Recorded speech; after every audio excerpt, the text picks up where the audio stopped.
ತಾಯಿಗಾಗಿ ವಿಶೇಷ ಹಾಡು ಬರೆದ ಬಾಲು ಬೆಳಗುಂದಿ. ಎಲ್ಲರಿಗೂ ಪಡು ಕನ್ನಡ ಟಿವಿ ಯೂಟ್ಯೂಬ್ ಚಾನಲ್ಗೆ ಸ್ವಾಗತ ಸುಸ್ವಾಗತ ಅಂತ ಹೇಳ್ತೇವೆ. ಶುರು ಮಾಡೋಕ್ಕಿಂತ ಮೊದಲು ಯಾರೆಲ್ಲ ನಮ್ಮ ಯೂಟ್ಯೂಬ್ ಚಾನಲ್ ಮೊದಲು ನೋಡುತ್ತಿದ್ದರೆ ಅವರೆಲ್ಲ ಸಬ್ಸ್ಕ್ರೈಬ್ ಮಾಡ್ಕೊಳ್ಳಿ, ಮತ್ತಲ್ಲೇ ಪಕ್ಕದಲ್ಲಿರೋ ಬೆಲ್ಲೈಕನ್ ಪ್ರೆಸ್ ಮಾಡಿ. ಜೀ ಕನ್ನಡ ಪ್ರಸಾರ ಕಾಣುತ್ತಿರುವ ಸರಿಗಮಪ ಶೋ ಅನೇಕ ಕಲಾವಿದರ ವೇದಿಕೆ ಆಗಿದೆ.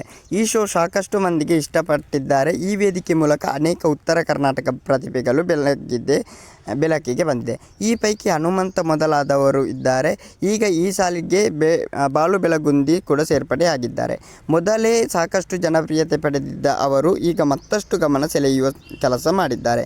ಬಾಲು ಬೆಳಗುಂದಿ ಅವರು ಇನ್ಸ್ಟಾಗ್ರಾಮ್ನಲ್ಲಿ ಬರೋಬ್ಬರಿ 8 ಲಕ್ಷ ಫಾಲೋವರ್ಸ್ ಹೊಂದಿದ್ದಾರೆ. ಹಾಡುಗಳನ್ನು ಹಾಡುವುದರ ಜೊತೆಗೆ ವಿಶೇಷ ಹಾಡುಗಳನ್ನು ಕೂಡ ಬರೆಯುತ್ತಾರೆ. ಇದು ಅವರ ಸ್ಪೆಷಾಲಿಟಿ.